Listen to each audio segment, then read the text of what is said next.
Air travelers will soon have to pay a levy of between $1 and almost $42 for flights heading out of Singapore from next year. The Sustainable Aviation Fuel Levy, or SAF levy, will apply to tickets bought from April onwards for flights departing Singapore from October. Levies will also apply for cargo shipments. The money collected will go into a fund to buy sustainable aviation fuel. Eugene Chow reports. Flying on planes that run partly on used cooking oil. That could soon be the reality for all passengers leaving Singapore. The country has set a goal to have SAF account for 1% of all jet fuel used. To fund this, passengers will pay a fee for every flight out of the country. The levy is classified by distance travelled and class of cabin. For example, an economy class ticket to Bangkok would carry a levy of $1 Singapore dollar, while one to New York would see a fee of $10.40. Those flying in business class or first class will pay 4 times the amount. Airlines will be required to reflect the levy paid for every air ticket sold. The SAF levy will apply to all passengers departing from Singapore, but this does not include those transiting through the country. For flights with multiple stops, passengers will pay the levy based on the immediate next stop after the plane has left Singapore.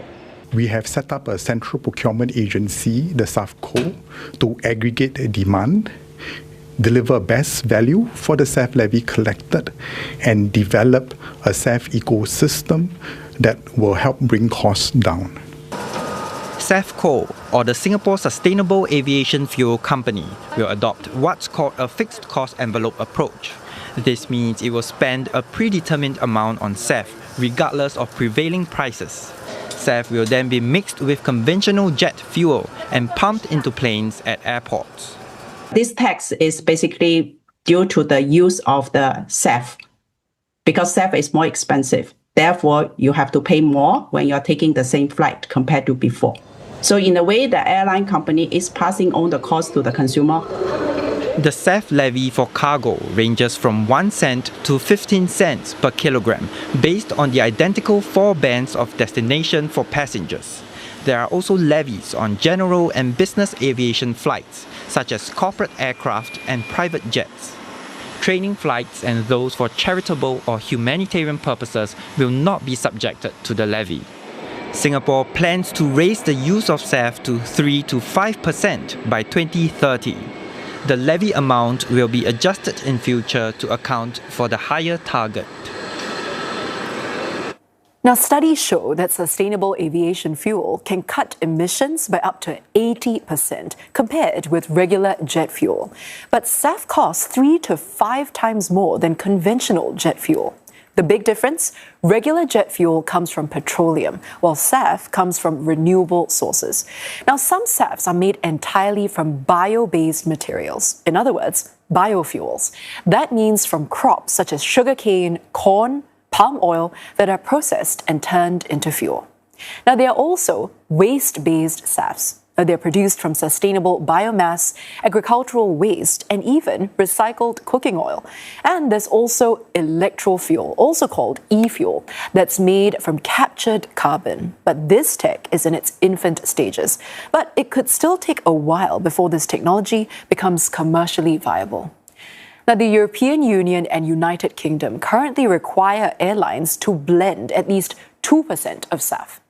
China launched a pilot last year for Chinese airlines to use SAF. And across Southeast Asia, countries like Indonesia, Malaysia, the Philippines, Thailand, and Vietnam have the feedstock to produce SAFs. Now, SAF can be used with existing airport infrastructure, engines, and planes.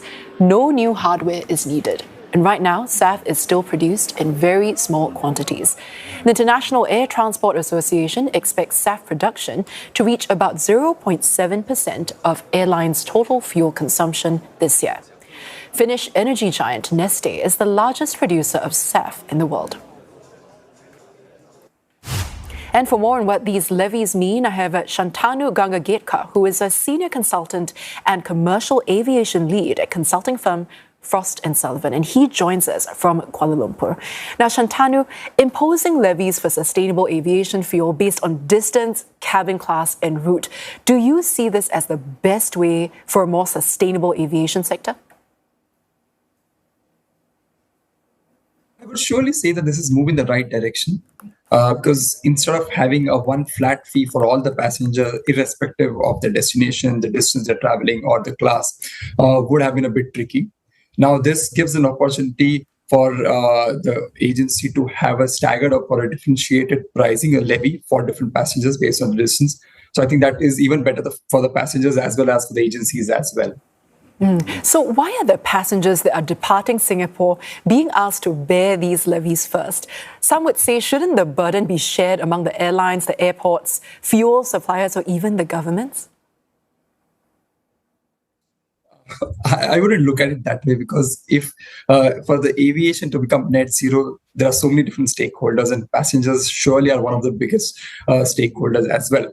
And having this levy, which starts from SGD1, is not capturing the entire increase in SAF, because SAF, as you rightly mentioned previously as well, it's about 3 to 5% more than the traditional or conventional jet fuel. So it's currently very expensive to use SAF. So if you can't expect airlines to completely bear that increase in cost, it has to be distributed across the stakeholders, across the value chain. Passengers, surely one of them. And this needs to be done if aviation as a whole needs to achieve the net zero targets that we have set for 2050. So I would say this is move in the right direction. Now, Singapore also plans to channel levy proceeds into a central fund that will procure sustainable aviation fuel in that drive towards a 1% target in 2026. Do you think this model is viable, and more importantly, is it scalable? Sure. So currently what happens is globally, a lot of different airlines on their own have their own partnership strategic agreements with SAF suppliers. So individual airlines go to the SAF suppliers and they set up their, be it the pricing, the supply structure, and so on. But now with the SAFCO setup, as a whole, the company procures and carries out the negotiations so it becomes a competitive pricing for airlines in Singapore as well. So it gives benefit in terms of pricing because SAFCO will buy in a larger amount for longer term contracts. So all of this makes the pricing much more competitive.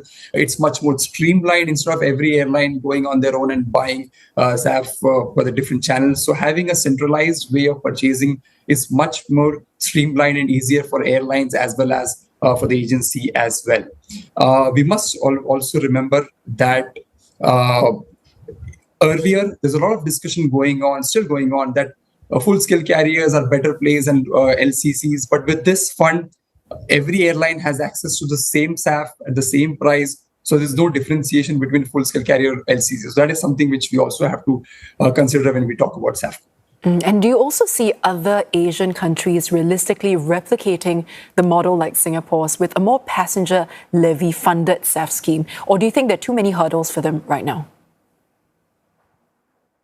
There are a couple of challenges. So Singapore has, let's say, one major airport and one smaller airport. But if you talk about other ASEAN countries, there are the geographies are larger. They have multiple airports, domestic, international, at different levels of maturity. Also, SAF supply is something that we have to consider, which is the most important parameter in adopting SAF. So what they could do is they could start with focusing on having SAF at larger hub airports where it is possible to have SAF, where the infrastructure is there, where the ecosystem is there. And maybe as the technology evolves, as the industry evolves, they could then replicate it to smaller regional airports as well. But I'm sure that other countries in the region are also looking at it, how they can replicate this. So a couple of months back or a couple of years back as well, there's a discussion happening about having green corridors, as they call. So, for example, Singapore to Changi to KLI could be a green corridor where both of the airports could have SAF. Not the entire Malaysia, let's say, for the beginning, but let's say KLI has SAF. So similarly, there could be these hubs where you could go from Changi to there and have that green corridor where you can have SAF at both the ends as well. So that is something which can also be considered. Yeah, despite the prospects for this, the critics have argued that levies or surcharges could raise travel costs and also hurt demand. What are your thoughts? If you ask me, on long term, not really, because if you look at it, as you mentioned previously, for a Bangkok flight, the levy could hardly be about 1 SGD, which is, if you look at the price of the ticket, it's hardly any percentage. And this over long term is something which a lot of airlines and countries will start doing. Europe is already looking at it. Some airlines like Air France, Lufthansa has already started doing this on their airlines. And because if you want the industry to become net zero, SAF is currently the most viable option. And if you have to adopt SAF, there's a cost involved, and that cost needs to be spread across the stakeholders. So this is the way that can be deployed. Yeah, now very quickly before we go, Shantanu, we know that different countries are adopting very different approaches. So how can we ensure there's alignment while also allowing flexibility in the rollout of SAFs? Yeah, that will be something which will be a very critical factor for the growth of SAF, because currently there are multiple different pathways that SAF have. Every pathway has a different blend percentage that you can drop in fuel from 5% to 50%. That's the limit currently. So that's where having those collaboration between different countries in standardizing the SAF blend percentage will be very crucial in the next few years. Once that standardization comes into place, once that collaboration comes into place in terms of the blend percentages, the pathways that you adopt for SAF, that's where you can start seeing that deployment across different routes, across different borders. And the flexibilities, of course, will be from where you get your SAF, what feedstock to use, because every country will have a different feedstock based on what their availability is. But at the end, the fuel should be standardized so that it can be used across different aircraft with the same blend percentage. Shantanu, thank you so much for sharing those insights. I've been speaking with Shantanu Gangagetkar, who is a commercial aviation lead at Frost & Sullivan.